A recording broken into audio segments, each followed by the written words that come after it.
고린도전서 13장 1절로 3절 말씀을 같이 합독하시겠습니다. 내가 사람의 방언과 천사의 말을 할지라도 사랑이 없으면 소리나는 구리와 울리는 꽹과리가 되고, 내가 예언하는 능력이 있어 모든 비밀과 모든 지식을 알고 또 산을 옮길 만한 모든 믿음이 있을지라도 사랑이 없으면 내가 아무것도 아니요, 내가 내게 있는 모든 것으로 구제하고 또 내 몸을 불사르게 내어줄지라도 사랑이 없으면 내게 아무 유익이 없느니라. 아멘. 오늘부터 고린도전서 13장 말씀을 설교해 가도록 하겠습니다. 하나님은 사랑이시라 라는 말씀이 요한일서 4장 8절과 16절에 뚜렷하게 기록되어 있습니다. 하나님은 사랑이시라는 뜻은 무슨 말씀이냐면, 저와 여러분이 믿는 하나님은 성부 하나님, 성자 하나님, 성령 하나님으로 존재하시고 영원히 존재하셨습니다. 하나님께서는 상호간에 성부 하나님께서 성자 하나님을 사랑하셨고 영원토록, 성자 하나님께서는 성부 하나님, 성령 하나님을 영원토록 사랑하셨습니다. 그 사랑이 영원부터 있었기에 우리는 그 하나님의 사랑을 영원한 사랑이라고 말합니다. 저와 여러분이 사랑에 대해서 알게 된 것은, 참다운 사랑을 알게 된 것은 우리가 예수님을 믿고 사랑의 하나님이 우리를 만나 주셔서 우리를 구원해 주실 때, 그때 진정 사랑이 무엇인지 알게 됐습니다. 물론 우리가 예수님 만나기 전에도 사랑이란 말을 많이 듣고 또 사랑한다는 말도 많이 했지만, 우리 인간 본성에서 나오는 사랑이라는 것은 하나님의 사랑에 비하면 너무너무 파편적이고 또 정욕적이고 자기중심적인 사랑이기에, 영원하신 하나님의 사랑, 우리에게 무조건 주시는 그 사랑에 비하면 우리들이 말하는 인간적인 사랑은 사실은 사랑이라고 말하기에는 너무 부끄러운 사랑들이었습니다. 그래서 예수님 만나고 난 이후에 하나님의 사랑이 어떻게 일방적으로 우리에게 부어졌는지, 그 사랑에 대한 큰 감동을 예수 그리스도의 십자가의 희생으로 우리에게 부어졌을 때 우리가 크게 감격하고 그 사랑의 감동을 받아 하나님의 사랑에 푹 빠지게 되었습니다. 그래서 저와 여러분이 예수님을 믿고 난 다음에 하나님을 단순히 이지적으로만, 머리로만 하나님을 아는데 그치지 않고 하나님을 사랑할 수 있었던 것은 하나님께서 우리에게 사랑으로 찾아오셨기 때문입니다. 저와 여러분을 구원하신 근거를 어디서 찾을 수 있을까요? 우리의 공로나 우리의 착실함이나 우리의 존재의 존귀함 속에 있는 게 아니라 하나님의 사랑에서 우리를 구원하신 근거를 찾을 수가 있습니다. 하나님의 사랑 아니면 왜 우리를 구원하여 주셨는지 그 이유를 알 수가 없는 것이죠. 하나님 아버지께서, 예수 그리스도께서, 성령님께서 각각 인격체로 존재하시고 영원히 존재하실 때 우리가 믿는 그 하나님은 상호간의 사랑을 영원토록 나누시는 관계 속에서 누리시는 그 사랑으로 존재하시다가 저와 여러분을 어느 날 찾아오셔서 그 놀라운 영원한 사랑을 보여주시고 우리의 심령 가운데 사랑을 심겨주셔서 사랑을 알게 하시고 사랑할 수 있는 능력까지 주셔서 우리로 하여금 온전히 그 사랑을 누리며 영원토록 자녀 삼으시기 위하여 우리를 구원하셨던 것입니다. 사랑으로 찾아오신 하나님에 대해서 저와 여러분이 참 감동을 받지 않는 것은 무엇일까요? 우리에게 여전히 죄성이 많고 하나님의 사랑에 대해서 별로 가치 있게 생각하지 못한 데서 나온 것이라고 생각됩니다. 저와 여러분이 참으로 깨닫고 회개해야 할 것 중에 가장 성급하게 회개해야 할 것은 무엇일까? 하나님에 대한 사랑을 충분히 알지 못한 것에 대한 회개가 필요한 줄로 압니다. 하나님께서는 우리에게 크게 사랑으로 찾아오셔서 저와 여러분의 심령 가운데 그 위대하고 영원하시고 진실하신 그 사랑을 새겨 주시면서 저희로 하여금 하나님을 사랑할 수 있게 하시고 또 이웃을 내 몸처럼 사랑할 수 있도록 우리의 영혼을 놀랍게 회복시켜 주셨습니다. 놀랍고 감사할 일이죠. 그런데 이제 우리들이 오늘 본문 고린도전서 13장 1절로 3절 말씀을 보게 되면 예수님을 믿는다는 사람들 속에서도 그러한 사랑이 온전하게 실현되지 않고 자신들이 남들보다 뛰어난 종교성을 가졌다라고 생각한 걸 가지고 자랑스러워하면서 사람들에게 뽐낼 때 순식간에 우리가 우리의 신앙생활 전반이 사랑에 기반하지 않고 자기 자랑, 자기 사랑에 기반해서 종교생활에 빠져들면 결국에는 우리의 모든 신앙생활이 가치 없는, 의미 없는, 그야말로 자기를 위한 자기의 유익을 채워가는데 목적으로 삼기 때문에 하나님의 사랑과는 연관성 없는 신앙생활로 빠져버리게 된다는 사실을 오늘 본문을 통해서 우리에게 가르쳐주고 있습니다. 유난히도 고린도 교회 성도들은 영적인 체험이 굉장히 많았던 모양입니다. 사도 바울이 고린도 교회를 찾아갔을 때 다시 고린도 교회가 크게 분파가 일어나고 파당이 일어나서 서로를 시기질투하고 자기를 자랑하고 자기를 뽐내는데 혈안이 되었습니다. 교회는 많은 영적인 능력을 가졌는데요, 사실은 성도 한 사람 한 사람을 향해서 하나님의 사랑에 기반해서 대하지 않고 자기가 가지고 있는 영적인 능력이나 체험담, 그리고 자기가 가지고 있는 재능, 이걸 가지고 사람들에게 뽐내면서 자랑스러워하는 태도로 가져가면서 없는 사람들에게는 멸시, 있는 사람에게는 부러움, 그리고 내게 있는 것은 사람들에게 뽐내는데 혈안이 된 것입니다. 결국에는 그 중심에는 하나님의 사랑 없음이 큰 문제로 대두됐다라는 사실을 사도 바울이 이야기하고 있는 것입니다.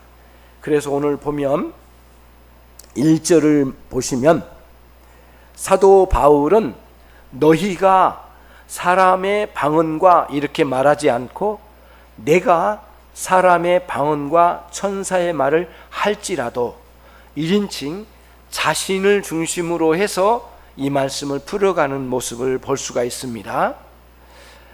고린도 교회 성도들의 마음에 상처가 되지 않도록 만약에 내가 사람의 방언과 천사의 말을 할지라도, 사람의 방언은 각자 외국어를 남다르게 특출나게 하는 것이 있다 할지라도 그런 의미입니다.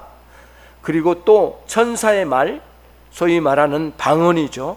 방언을 한다 할지라도 내게 사랑이 없다면 소리나는 구리와 울리는 꽹과리가 되고, 소리나는 구리와 꽹과리는 이교도에서 이방 종교에서 제사의식을 진행할 때 금속을 때리면서 아무 의미 없는 소리를 막 질러대면서, 그리고 꽹과리 같은 것을 마구 두들겨가면서 제사의식에 동원되는 아무런 의미 없는 소리를 가지고 사람들의 마음을 심금을 울려볼까 하는, 그래서 신비스러운 마음으로 휘몰아치게 하는 이방 종교에서 사용하던 그런 악기도 아니고 제단에서 쓰여진 그 무엇이었던 것 같아요.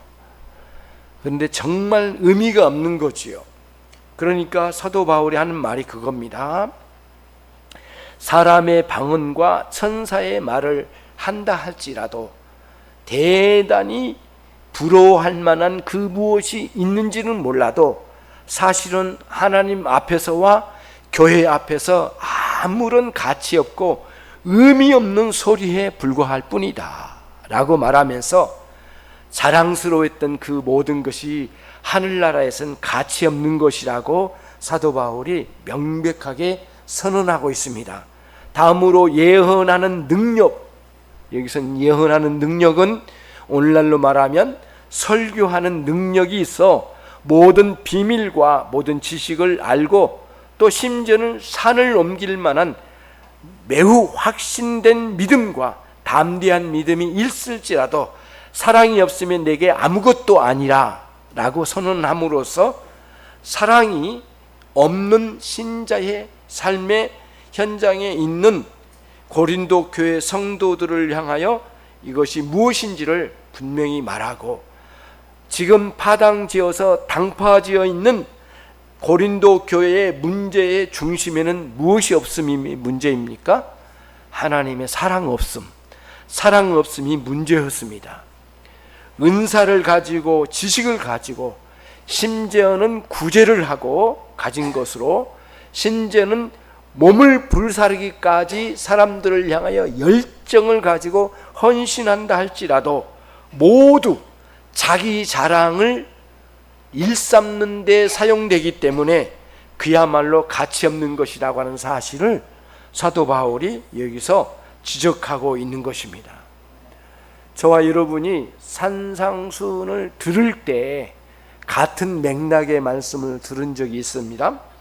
예수님께서 바리새인들을 향하여 말씀하시면서 너희들이 기도 생활할 때, 구제할 때, 금식할 때에 남들에게 보이려고 나타내려고 했던 그 모든 것은 이미 너희들이 상을 받았느니라 이렇게 말씀하시면서 구제와 기도와 금식의 본래의 취지와 가치가 완전히 상실되어 버린 것, 하나님께 바쳐드린 것이 아니라 사실은 사람들에게 뽐내는데 동원되었으니까 사실은 의미가 없다라고 하는 그러한 말씀으로 바리새인들을 호통치어 말씀하신 내용을 잊지 않으셨을 거예요. 같은 맥락입니다. 교회에서 구제하고 헌신한 일이 많다 할지라도 사실은 아무 의미 없이 흩어진 모래알처럼 내 인생에게도 의미가 없고 하나님 앞에서도 가치가 없고 교회를 세우는 것도 아니고 누구에게도 유익이 주어지지 않고 오히려 사람들의 마음에 상처를 줄 뿐이니 이런 헌신과 구제와 이 모든 것은 자기 자랑에 동원되는 그런 일이기 때문에 문제가 된다라고 하는 사실을 저와 여러분이 이 말씀을 통해서 크게 교훈받습니다. 그런 의미에서 이 본문을 통해서 사랑이 진정 우리에게 얼마나 가치 있는지를 한번 살펴보려고 하는 것입니다. 우리는 이제는 그래서 저와 여러분의 신앙생활의 모든 신앙의 활동, 그리고 경건, 마음 깊은 곳으로부터 하나님을 향한 경외심을 갖는 것, 경건의 모든 활동, 그리고 일상생활의 모든 헌신들, 그 모든 열심들이 하나님의 사랑에 기반하지 않으면, 그리고 그 하나님의 사랑에 줄을 대어 내 깊은 곳에 사랑이라고 하는 동기, 사랑에 기반해서 사랑 때문에 사랑에 겨워서 하는 일이 아니라면 그 모든 것이 헛수고란 사실을 우리가 이 본문을 통해서 먼저 교훈을 받고요. 그러면 이제 두 번째로 우리가 생각해야 할 것은 무엇이냐면은, 그러면 이 사랑의 본질이 무엇일까라고 하는 겁니다. 이 사랑은 도대체 무엇인가라고 하는 것인데요. 하나님께서 우리에게 구원하실 때 우리를 하나님의 놀라운 그 구원의 역사를 이루실 때에 우리의 영혼을 깨워서 하나님을 알게 하시고, 바로 우리에게는 하나님 알 뿐만 아니라 하나님을 사랑할 수 있는 놀라운 내적인 성향을 불어넣어 주셨습니다. 지식만이 아니라, 하나님을 깨닫는 것만이 아니라 하나님을 사랑할 수 있는 놀라운 내적인 성향을 우리 가운데 부어주셨어요. 그래서 하나님의 사랑을 경험하고 하나님을 사랑할 수 있는 기능을 우리에게 주셨던 거예요. 뿐만 아니라 하나님을 사랑하는 데서 또다시 흘러넘쳐서 내 형제 자매를 향하여 사랑할 수 있는 기능을 우리에게 불어넣어 주신 거예요.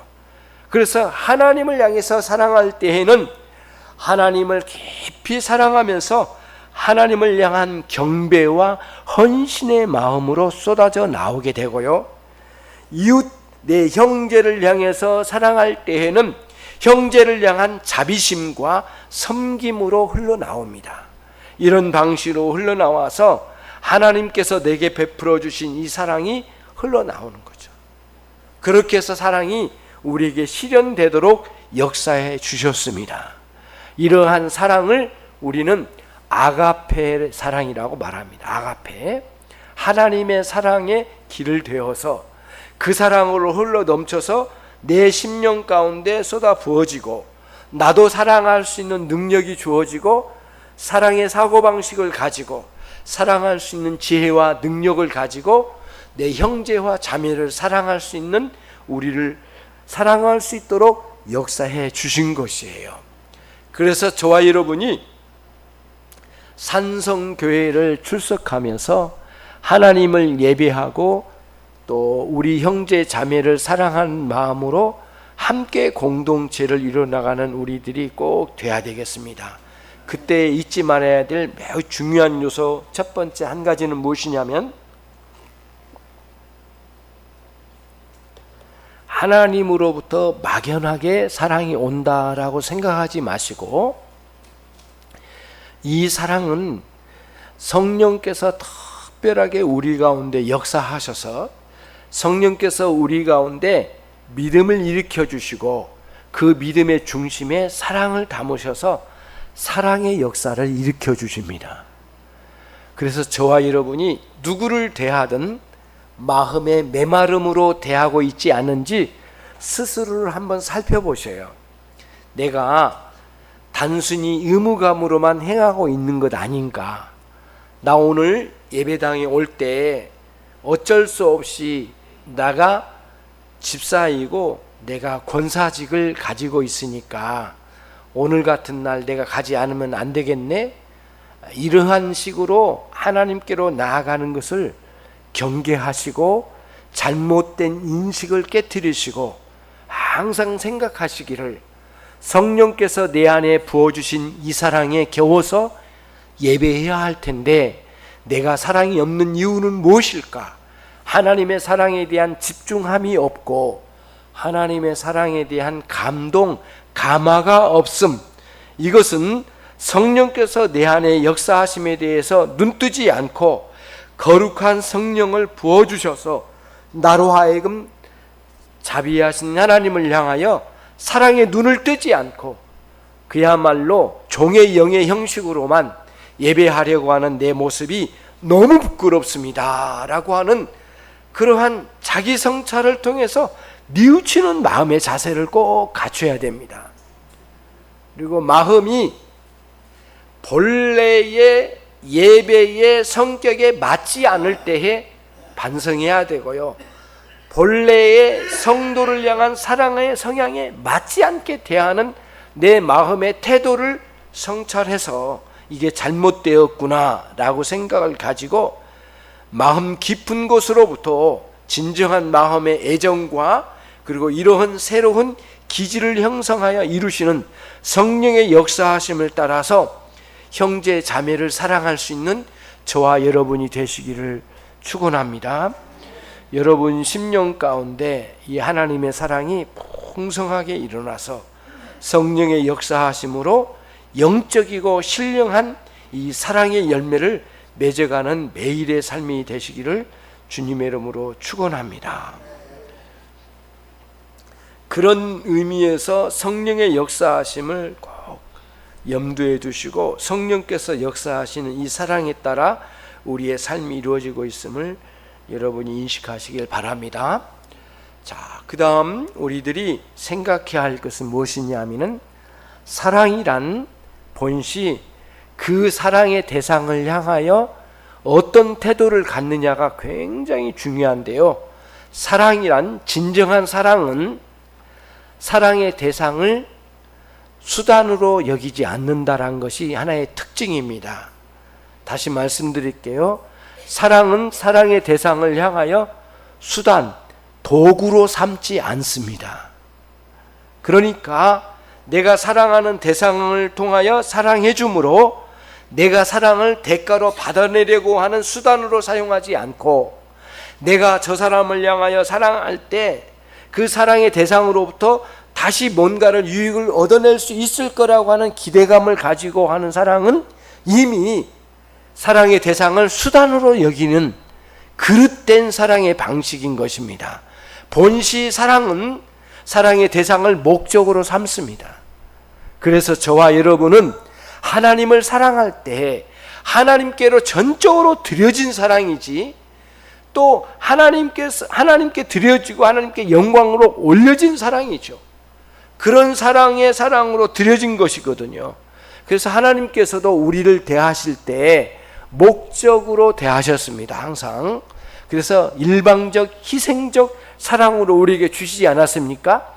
예수님께서 모든 걸 다 희생하여 우리에게 사랑해 주심을 보십시오. 예수님은 우리를 향하여 사랑하실 때에 그 어떤 것도 대가로 받아내시기 위한 어떤 목적을 가지지 않으시고 당신 자신의 모든 것을 우리에게 쏟아 부어 놓으셔서 다 주셨습니다.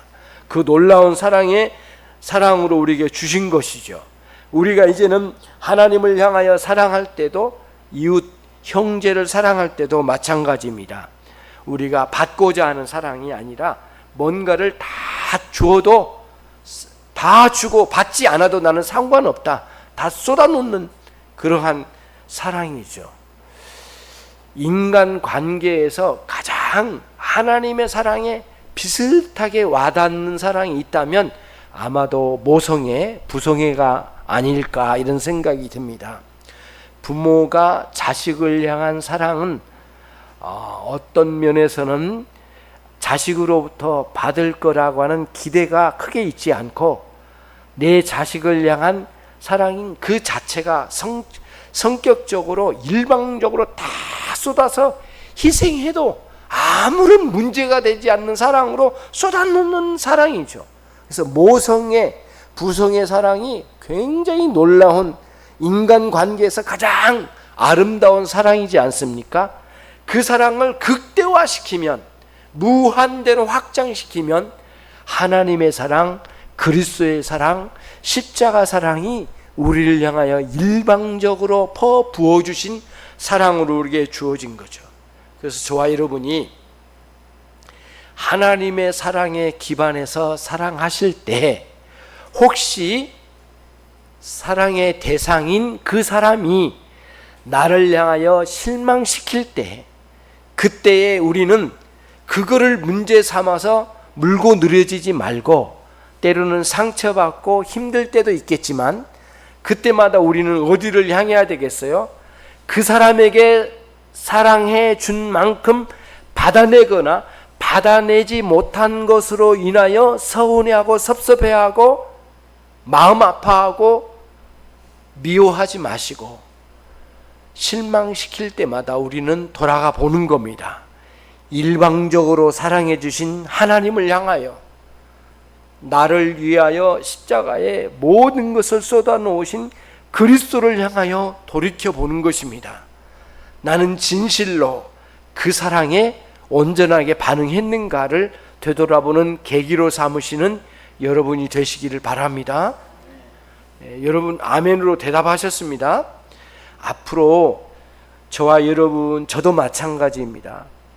사랑하시다가 누군가를 사랑해 주다가 나에게 큰 실망을 안겨줬을 때 막상 닥치면 마음 아프고 서운합니다. 왜 내가 그토록 베푼 사랑을 몰라줄까? 그 사랑의 100분의 1이라도 좀 갚아내면 안 되는가? 너무 마음 아파하고 거기에 넘어지지 마시고 그 마음 아픔을 가지고 어디로 간다고요? 골고다 언덕 우리 주 예수 그리스도 십자가 아래로 되돌아가셔서 그분이 내게 모든 걸 쏟아 부어주셨건만 나는 온전히 주님께 다 반응하지 못한 그 십자가 사랑에 대한 나의 태도의 부끄러움을 그 사람을 통해서 아파하던 그 마음을 나의 부끄러움으로 치환해서 생각해 볼 기회로 삼으시는 여러분이 되시기를 바랍니다. 그래서 왜 나는 그를 사랑했는데 그 사람은 나에게 그 사랑에 대한 보답으로 다가오지 않는지에 대한 왜 내가 이 꼴을 당해야 되는가라고 마음 아파하지 말고 이 꼴을 당한 이유는 하나님께서 허락해 주신 이유는 하나님 십자가 사랑을 다시 한번 되돌아보는 계기로 삼으라고 그 기회를 주신 줄로 알고 즉각적으로 돌이켜 십자가 앞으로 돌아서는 저와 여러분이 되셔서 이전보다도 더 큰 사랑, 십자가 사랑에 감격하는 여러분 되시길 바랍니다. 아가페 사랑을 경험한 사람은 두 방향으로 사랑한다고 말씀을 좀 전에 드렸습니다. 하나는 하나님을 향하여, 하나는 어디를 향하여? 이웃을 향하여. 두 방향으로 흘러가는데요.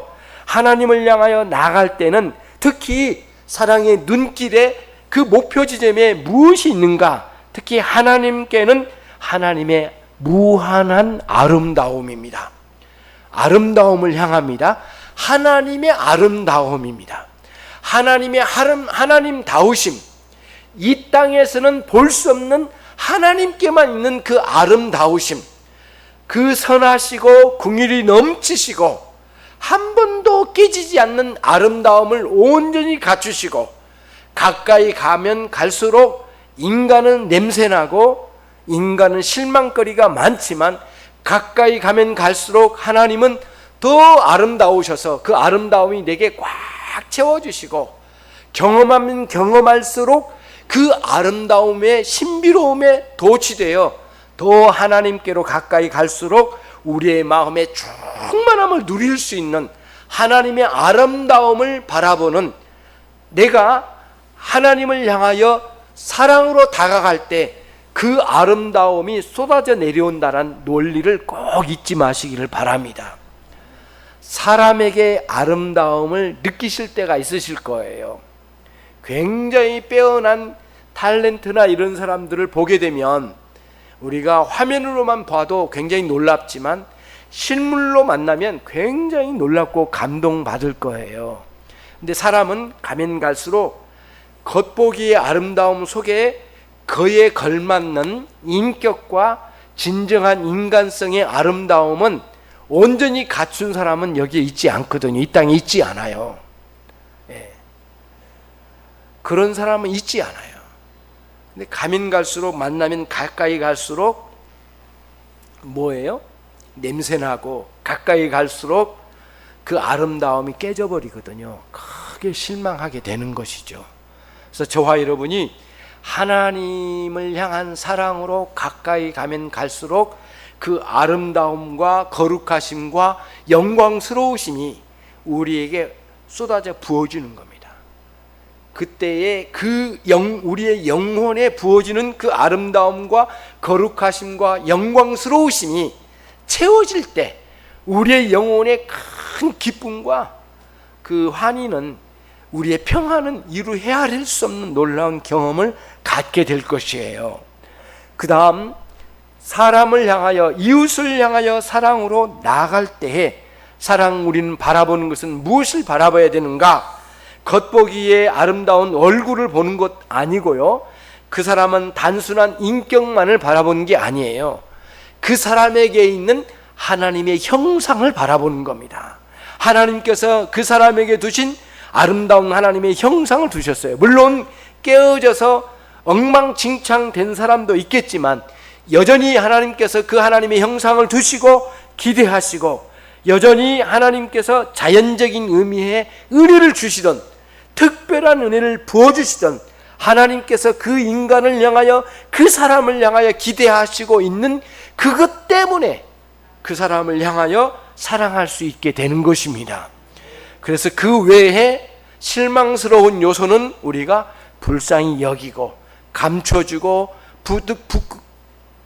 붙들어 안아줄 줄 알고 그리고 용납하면서 기다려주고 오래 참음으로 끌어안을 수 있는 우리들이 돼야 되는데 그 모든 능력은 우리 안에 역사하시는 성령의 역사하심으로 그 사랑의 능력으로 우리가 돌파해 나갈 수 있다는 사실을 우리가 꼭 잊지 않아야 된다는 사실을 여러분과 제가 오늘 마음에 새겨야 될 줄로 압니다.